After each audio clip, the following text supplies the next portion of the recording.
اشکا و مگر اس طرح گرا جیسے ٹپک کی آنکھ سے ایک داستان گرے۔ تو یہ کتنے خوبصورت اشعار ہیں۔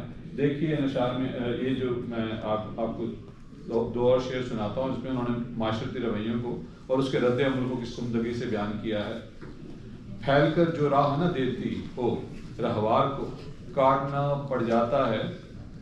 پڑتا ہے اس شاخ سایہ دار کو۔ میں نے اس مضمون میں پہلے ایک ریفرنس بھی لکھا تھا، وہ جو میں نے بعد میں ہٹا دیا، کہ ان کے بعد آنے والے شعراء نے اس خیال کو کیسے استعمال کیا اپنی شاعری میں، تو وہ میں نے کہا ایسے خام خواہ میں وہ محسوس کریں گے، لیکن یہ ایک بہت بڑا شعر ہے جو انہوں نے کہا، اور اس کے بعد لوگوں نے اس مضمون کو اٹھایا۔ پاؤں میں زخم سفر راہ میں ٹھوکر ابھرے، میری رفتار جنوں دیکھ کے پتھر ابھرے۔ یہ شعر بھی ایک اور بہت بڑے شاعر نے اس میں سے خیال اٹھا کے اپنا شعر لکھا ہے، اور وہ بڑا مقبول ہوا۔ میں ان کا بھی نام نہیں لوں گا، آپ سب جانتے ہیں۔ آپ کے کلام کا بہت سا، اچھا وہ سارے جو جن شعراء کا میں ذکر کر رہا ہوں وہ پاکستان میں ہوتے ہیں، یہاں نہیں۔ آپ کے کلام کا بہت سا حصہ اسلاف، اقدار اور وطن سے متعلق ہے۔ وطن سے محبت ان کے رگ و پے میں لہو بن کے دوڑتی تھی۔ وطن کی خشک زمینوں کو استوار کریں، رکھے نہ یوں انہیں بے آبدار کریں۔ آپ فرماتے ہیں کہ شعر سیل ممتنع میں اور عام فہم ہونا چاہیے۔ شعر اگر عام آدمی تک نہ پہنچ پائے یا صرف وہ صرف خواص میں رہتا ہے یا شاعر کی ذات تک محدود رہتا ہے۔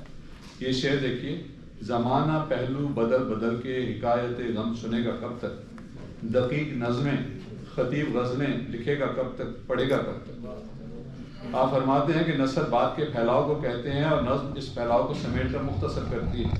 شعر اپنی جگہ پر قلم رو ہوتا ہے اور نثر اس کی محکوم۔ ایک شعر دیکھیے جس میں انہوں نے ایک طویل مضمون کو 2 مصروں میں سمو دیا ہے۔ دستے ہنگام تغیر میں نہ جانے کیا ہو، آئینہ رکھنا تو پتھر کا بھی امکان رکھنا۔ ان کی ایک نظم دل کی آواز اپنے کنبے کے بارے میں ہے۔ میری نظر سے اپنے بچوں اور ان کے بچوں کے بارے میں اس سے زیادہ خوبصورت نظم نہیں گزری۔ یہ نظم پڑھنے سے تعلق رکھتی ہے ان کے خیالات پر جن شخصیات نے نقوش چھوڑے۔ آپ نے ان کو نہایت عمدہ اسلوب میں بہت خوبصورت نظمیں لکھی ہیں۔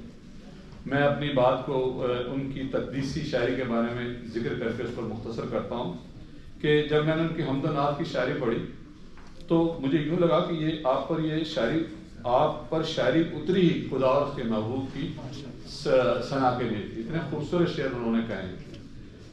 حمد کا شعر دیکھیے، کمند نظر گنبد آسماں تک، کفے جہد انسان ہو کہکشاں تک، مگر عقل حیران سمجھنے سے قاصر، تیرا سلسلہ ہے کہاں سے کہاں تک۔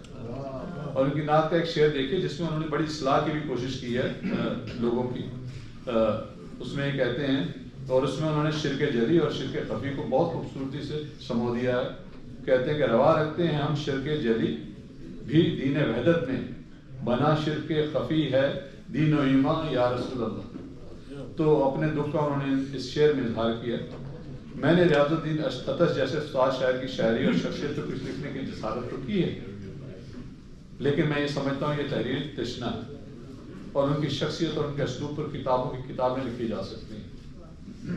تو میں اسی پر اپنی بات کو ختم کرتا ہوں۔ بہت بہت شکریہ۔